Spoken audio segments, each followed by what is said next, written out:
మేరా భారత్ మహాన్, భారతీయులందరూ నా సహోదరులు సహోదరులను ప్రతిజ్ఞ చేస్తాం. కానీ ఎంతమంది ఆ ప్రతిజ్ఞకు లోబడి జీవిస్తున్నారో? మనుషుల్లో రోజు రోజుకి నైతికత కోల్పోతున్నాడు. మనం ఎంత ప్రమాదకరమైన రోజుల్లో నివసిస్తున్నామంటే, ఆడబిడ్డలకు భద్రత లేనిటువంటి దినాలు. తల్లిదండ్రులు ఆడపిల్లలను కనాలంటే భయపడుతున్నారు, ఎందుకంటే భద్రత ఇవ్వలేక. ఎన్సీఆర్డీ అనేటువంటి సంస్థ నివేదిక ప్రకారము మన భారతదేశంలో ప్రతిరోజు 86 మంది మీద అత్యాచారాలు జరుగుతున్నాయి. సగటున రోజుకి 49 దాడులు స్త్రీలపై జరుగుతున్నాయని ఆ యొక్క సర్వేలు తెలియజేస్తూ ఉన్నాయి. ఎక్కడా కూడా భద్రత లేనిటువంటి దినాల్లో మనం నివసిస్తున్నాం. ఏ టెక్నాలజీ అందుబాటులోకి వస్తుంది, రోజు రోజుకి జ్ఞానం అధికమవుతూ ఉంది. మనిషి ఇంకా సివిలైజ్డ్గా మారాల్సినటువంటి వాడు బార్బేరియన్స్గా మారిపోతూ ఉన్నాడు. వివరాల్లోకి వెళ్ళి 2013 సంవత్సరం డిసెంబర్ 16వ తారీఖున ఒక ఫీమేల్ ఫిజియోథెరపిస్ట్ని అత్యంత భయంకరంగా అత్యాచారం చేసి చంపేశారు. ఆ నేరస్తుని అడిగితే ఎందుకు చంపేశామనంటే, ఆమె నాపై తిరుగుబాటు చేసింది, ఆమె సెల్ఫ్ ప్రొటెక్షన్ నిమిత్తము నాపై ఆమె అటాక్ చేసింది, అందుని బట్టే చంపేశానని ఆన్సర్ ఇచ్చాడు. ఈ రోజున పసిపిల్లలకు కూడా భద్రత లేనిటువంటి దినాల్లో మనం నివసిస్తున్నాం. 6 నెలల పాపను అత్యాచారం చేసి చంపినటువంటి ఘటనలు మన భారతదేశంలో వెలుగు చూస్తూ ఉన్నాం. డ్యాన్స్ నేర్చుకోవడానికి వెళ్ళిందండి ఫస్ట్ క్లాస్ స్టూడెంట్ పాప. ఆ పాపని ఆ యొక్క ట్యూటరే చెరిపినటువంటి వృద్ధంతో మనకు తెలుసు. పార్కులో ఆడుకోవడానికి వెళ్ళిన 9 సంవత్సరాల పాపని భయంకరమైన రీతి అత్యాచారం చేసి చంపినటువంటి ఈ దేశంలో స్త్రీలకు భద్రత కనిపిస్తూ ఉందా? మొన్నే మార్చి 8వ తారీఖున మనం ఉమెన్స్ డేని సెలబ్రేట్ చేసుకున్నాం, ఇంటర్నేషనల్ ఉమెన్స్ డేని. ఆ ఉమెన్స్ డేలో చాలామంది మాట్లాడడం, స్త్రీలను గౌరవించాలి, స్త్రీలను సొంత తల్లిగా చూడాలి అని చాలా విషయాలు మాట్లాడుతూ వచ్చాం. వాళ్ళని ప్రేమించాలి, గౌరవాన్ని ఇవ్వాలి, స్త్రీయే ఈ యొక్క సృష్టికి ఆధారం, అందును బట్టి స్త్రీలను గౌరవించాలని ఎన్నో మాటలు చెప్పుకున్నాం. కానీ అదే రోజున భయంకరమైనటువంటి మానభంగాలు, హత్యలు, రేపులు జరగటం ఎంత బాధాకరమైనటువంటి విషయం మీరు ఆలోచన చేయండి. మనందరికీ చాలా విషయాలు తెలుసు. కోల్కతాలో జరిగిన డాక్టర్ రేప్ కేసు, ఇంకా కొలిక్రా అనేటువంటి పరిస్థితి, నేరస్తులకు సరైన శిక్ష పడకుండానే ఆ కేసు ముగించబడింది. సుగాలి ప్రీతి కేసు ఇంకా నడుస్తూనే ఉంది, ఇంకా దోషులకు శిక్ష పడలేదంటే మీరు ఆలోచన చేయండి. స్త్రీకి ఈ రోజున సరైనటువంటి భద్రత లేదనే విషయం మనకు అర్థమవుతుంది. రీసెంట్గా కర్ణాటక అనే రాష్ట్రంలో జరిగిన భయంకరమైన సంఘటన, తుంగభద్ర లెఫ్ట్ బ్యాంక్ కెనాల్ దగ్గర హంపీకి 4 కిలోమీటర్ల దూరంలో గంగావతి, కొప్పల్ జిల్లా ఆ ప్రాంతంలో జరిగిన సంఘటన మీకు వివరించాలని, మీకు అందరికి కూడా అవేర్నెస్ ఇవ్వాలని, మీరందరూ కూడా అలర్ట్ అవ్వాలని, అనేకమంది అలర్ట్ చేయాలనే ఉద్దేశంతోనే ఈ విషయాన్ని చెప్తున్నాను. అక్కడికి చాలామంది పర్యాటకులు వస్తూ ఉంటారు. హంపి అనే ప్రాంతం అది వాస్తవానికి చెప్పాలి అంటే ఇండియా యొక్క గొప్పతనాన్ని తెలియజేసేటువంటిది, వరల్డ్ హెరిటేజ్ సైట్ అని పిలుస్తారు. హంపి అనేటువంటిది చాలామంది మనం చూస్తుంటాం. హంపీకి వచ్చింది భారతదేశాన్ని ఎక్స్పీరియన్స్ చేయడానికి.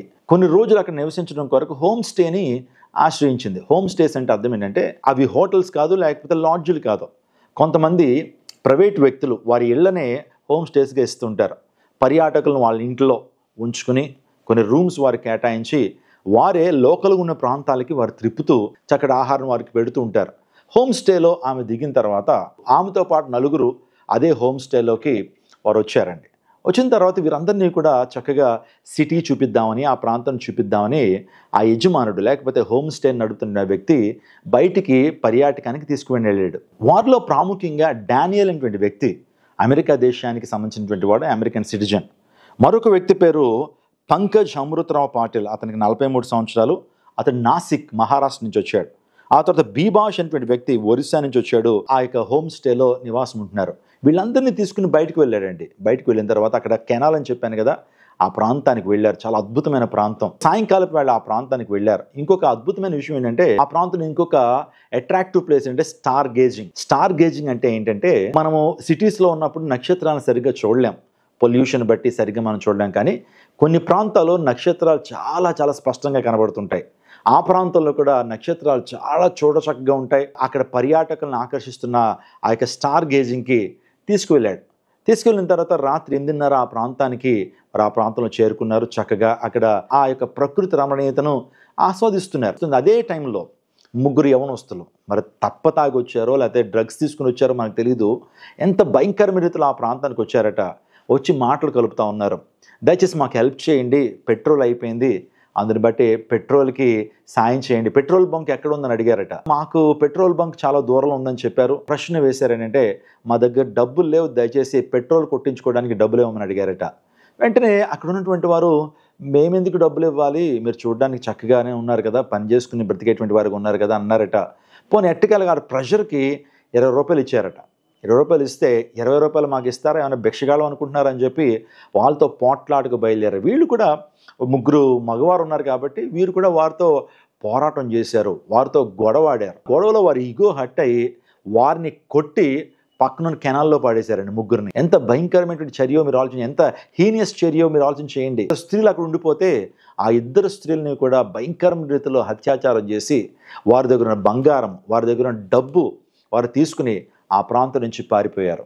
మీరు ఆలోచన చేయండి, ఆ ముగ్గురు కూడా ఆ నీటిలో పడిపోయినటువంటి ఆ కెనాల్లో పడిపోయారు. చాలా లోతైనటువంటి ఆ కెనాల్లో వారు పడిపోతే అమెరికన్ సిటిజన్ అయినటువంటి డానియల్కి మాత్రమే స్విమ్మింగ్ వచ్చు. ఆ స్విమ్మింగ్ రావటం ద్వారా అప్పటికే కొట్టారేమో, స్విమ్ చేయలేక అతడు ఎంతో కష్టపడి ఆ వ్యక్తి స్విమ్మింగ్ చేసి మరొక వ్యక్తిని కూడా రక్షించగలిగాడు. ఇద్దరు కూడా బయటకు వచ్చారు. చాలా బాధను వ్యక్తం చేస్తున్నారు. కానీ బిబాష్ అనేటువంటి ఒరిస్సా రాష్ట్రానికి సంబంధించిన ఆ వ్యక్తి మాత్రం మరణించాడండి. 36 అవర్స్ సర్చింగ్ ఆపరేషన్ చేశారు, కానీ ఆ వ్యక్తి దొరకలేదు. 36 గంటల తర్వాత ఆ వ్యక్తి దొరకటం, ఆ డెడ్ బాడీని తీసుకురావడం, ఇదంతా కూడా ఈ చర్య అంతా కూడా కరెక్ట్గా మహిళా దినోత్సవం రోజునే జరిగింది. ఆ రాష్ట్ర ముఖ్యమంత్రి అయినటువంటి సిద్ధరామయ్య గారు, ఆ తర్వాత రాష్ట్ర డిప్యూటీ సీఎం అయినటువంటి శివకుమార్ గారు, వారిద్దరు రెస్పాండ్ అయ్యారు వెంటనే.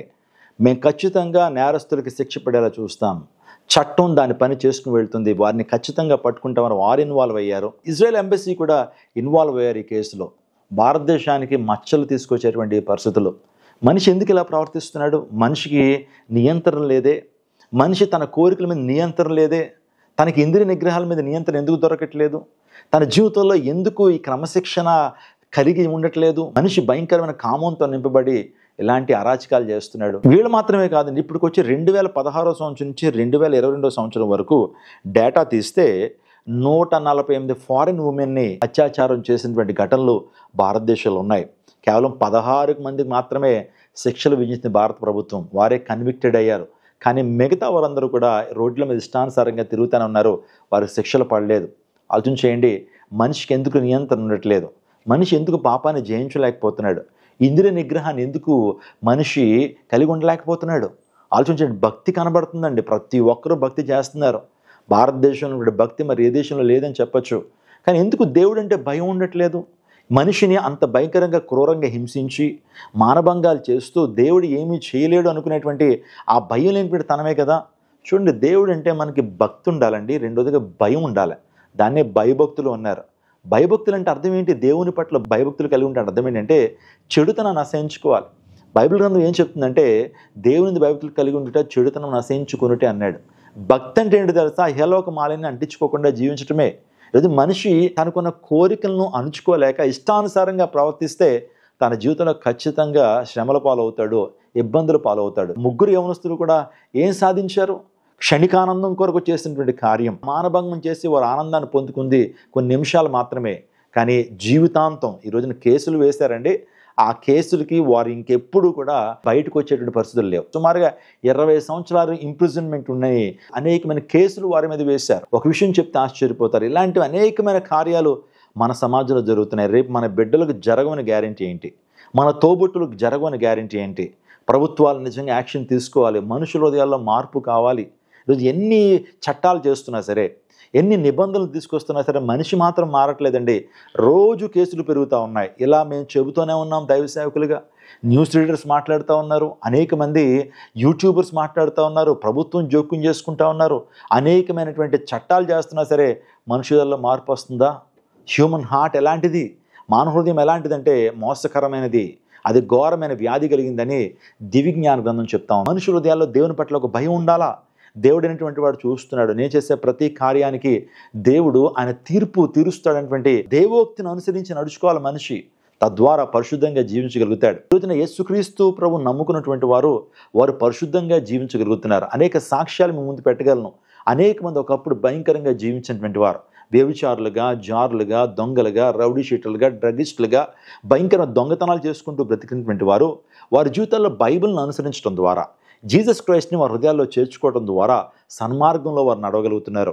మంచి మనస్సు వారు కలిగి ఉండగలుగుతున్నారు.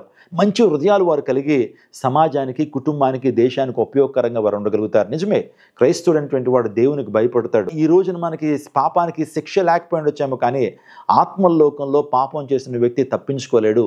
ఖచ్చితంగా పాపం చేయడం ద్వారా మనిషికి రెండో మరణం ఉందని దేవుని లేఖనం సెలవిస్తూ ఉంది. అందుని బట్టి నేను ఒక విషయాన్ని విజ్ఞప్తి చేస్తున్నాను. ఒకవేళ మీ జీవితాల్లో మనస్సు కల్మషమై, మనసంతా కూడా వికలమై, పాపం చేయడానికి ఎక్కువ మీ మనస్సు ప్రోత్సహిస్తున్నట్లయితే మీరు మంచి విధానంలో కొనసాగాలి. ఆత్మీయంగా మీరు నడుచుకున్నప్పుడు ఏ దేవుని దగ్గర అయితే మీకు మార్పు జరుగుతుందో, ఏ దేవుడైతే మీ హృదయాన్ని మార్చగలుగుతాడో ఆ ప్రభు దగ్గరికి మీరు చేరినట్లయితే మీ హృదయాల్లో పరివర్తన వస్తుంది.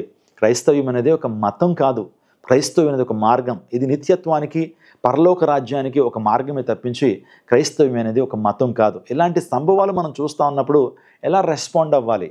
మనము భారతదేశం కొరకు ప్రార్థన చేయాలి, మనకు సహోదరుల కోసం మనం ప్రార్థన చేయాలి. ఎప్పుడు ఇలాంటివి మానభంగాలు జరగకుండా, భయంకరమైన దారుణాలు జరగకుండా దేశం కొరకు ప్రార్థన చేయాలి. తద్వారా దేశం సుభిక్షంగా ఉంటుంది, అందరూ సంతోషంగా ఆనందంగా ఉంటారు. సర్వే జన సుఖినో భవంతు అంటారు కదా, అందరూ కూడా సుఖంగా ఉండాలి. నిజమే, ఆ ముగ్గురు యవనస్తుల గురించి ఆలోచన చేస్తున్నప్పుడు వారు ఆకతాయిలండి. మరి చదువుకున్నారో చదువు లేదో నాకు తెలియదు, కానీ వారు ఆ టైంలో ఆ ముగ్గురు మగవాళ్ళని కొట్టి కెనాల్లో పాడేసి ఇద్దరు ఆడవారిని మానభంగం చేసినటువంటి ఆ సంఘటన మనందరికీ కూడా ఎంతో బాధాకరాన్ని కలుగజేస్తుంది. ఈ రోజున మానభంగం చేయబడినటువంటి వారు ఎంత బాధపడతారో, జీవితాంతం వారి ఆలోచనలు వారిని ఇబ్బంది పెడతాయి. వారి తల్లిదండ్రులు ఎంత బాధపడతారో, ఒకవేళ వారి భర్తలు, వారి తమ్ముళ్ళు ఎంత బాధపడతారో. భారతదేశానికి వెళ్ళి భారతదేశాన్ని ఎక్స్పీరియన్స్ చేయాలి, భారతదేశ గొప్పతనాన్ని తెలుసుకోవడానికి వస్తే ఇజ్రాయేలీ మహిళలను అంత భయంకరంగా అత్యాచారం చేశారండి. ఇటువంటి దారుణాలు జరుగుతున్నప్పుడు ఈ రోజున ప్రభుత్వం జోక్యం చేసుకోవాలి. అందరికీ సోషల్ రెస్పాన్సిబిలిటీ ఉండాలి, సోషల్ అకౌంటబిలిటీ ఉండాలి, లీగల్ రిఫార్మ్స్ జరగాలి, లీగల్గా కూడా రిఫార్మ్ జరగాలండి. ఆ తర్వాత పబ్లిక్ అవేర్నెస్ రావాలి. చాలామంది ఇలాంటి విషయాలు వినటానికి ఇష్టపడరు, కానీ నువ్వు అవేర్నెస్ పెంచుకోవాలి, నువ్వు అప్రమత్తం అవ్వాలి. ఇంకా చెప్పాలంటే ఎడ్యుకేషన్ పెరగాలండి. బాల్యం నుంచి కూడా ఎడ్యుకేషన్ పెరగాలి. స్త్రీలకు, చిన్న బిడ్డలకి ఎడ్యుకేట్ మనం చేయాలి. అటువంటి వారికి సపోర్ట్ సర్వీసెస్ మనం ఇవ్వగలగాలి. ఆ తర్వాత టెక్నాలజికలీ సొల్యూషన్. ఈ రోజున అకౌంటబిలిటీని మనం కలిగి ఉండాలండి. గవర్నమెంట్ని క్వశ్చన్ చేయాలి. ఇలాంటి విషయాల కొరకు అనేక మంది మాట్లాడాలి. నేను మాత్రమే కాదు, మీరు కూడా మాట్లాడాలి. ప్రజల్లో అవేర్నెస్ తీసుకురావాలి, ప్రభుత్వాలు ముందుకు రావాలి, సోషల్ ఆర్గనైజేషన్స్ ముందుకు రావాలి. ఇటువంటి వాటిని అరికట్టాలి. ప్రాముఖ్యంగా మనిషి హృదయం మారితేనండి ఇవన్నీ కూడా అరికట్టబడతాయండి. మనిషి హృదయం పాడైపోయింది. రోజున మనిషి హృదయం భయంకరమైన పాప పంకిలం అయిపోయింది. భయంకరమైన తత్వం నుంచి మనిషి విడుదల పొందాలి అంటే సృష్టికర్త దగ్గరికి చేరాలి. ప్రభు యేసుక్రీస్తు ప్రభువారు చెప్పారు, నా యొద్దకు రండి, నేను మీకు విశ్రాంతిని ఇస్తాను. నా యొద్దకు రండి, మీ పాపాన్ని క్షమించి మిమ్మల్ని పరిశుద్ధులుగా చేస్తాను. మీ పాపాలు ఒకవేళ ఎర్రగా ఉంటే వాటిని తెల్లగా చేస్తాను దేవుడు వాగ్దానం చేస్తున్నాడు. యేసుక్రీస్తు ప్రభువు ఈ లోకానికి వచ్చి పాపులను రక్షించడానికి వచ్చారు. అలాంటి హృదయం ఒకవేళ నీకు ఉన్నట్లయితే, ఇంద్రియ నిగ్రహ శక్తి నీకు ఉండట్లేదు, డిసిప్లిన్ నీ జీవితంలో ఉండట్లేదు అంటే కనుక ప్రభు దగ్గరికి రా. ప్రభు నీ హృదయాన్ని మార్చి పరివర్తన ఇచ్చి నీ మనస్సును మారుస్తాడు. మంచి మనిషిగా నువ్వు బ్రతకగలుగుతావు. అనేక మందికి ఆశీర్వాదకరంగా ఉండగలుగుతావు, అనేక మంది దీవెనకరంగా ఉండగలుగుతావు, మన దేశపు ఖ్యాతిని అనేక మంది ముందు ఎగరవేయగలుగుతావు. అటువంటి కృప ప్రభు యేసుక్రీస్తు ప్రభు వారిని ఇవ్వగలుగుతారు. కాబట్టి ఈ ఇన్సిడెంట్ ద్వారా మనం నేర్చుకోవాల్సింది ఏంటంటే అకౌంటబిలిటీ. మనందరం కూడా ప్రశ్నించేటువంటి వారుగా ఉండాలి. ఆ తర్వాత మన బిడ్డలను ప్రొటెక్ట్ చేయాలి, ఆ తర్వాత సమాజాన్ని ప్రొటెక్ట్ చేయాలి. ఇటువంటి జరగకుండా మనం ప్రార్థన చేయాలి. ఇటువంటి వీడియోస్ మీరు అనేకమైన చూడాలనుకుంటే కనుక ఈ ఛానల్ సబ్స్క్రైబ్ చేసి అనేకమైన ఆధ్యాత్మిక విశ్లేషణలతో పాటు పబ్లిక్లో జరుగుతున్నటువంటి ఈ సోషల్ ఈవెంట్స్ గురించి, ఇలాంటి వాటిని గురించి కూడా విశ్లేషించడానికి దేవుడు కృప చూపించాడు. కాబట్టి ఈ ఛానల్ మీకు ఎంతో దీవెనకరంగా ఉంటుంది, ఈ ఛానల్ మీకు ఉపయోగకరంగా ఉంటుంది. కాబట్టి why don't you subscribe our channel subscribe చేసుకోండి. మరిన్ని వీడియోలు మీకు అందిస్తాను. God bless you. God bless your India.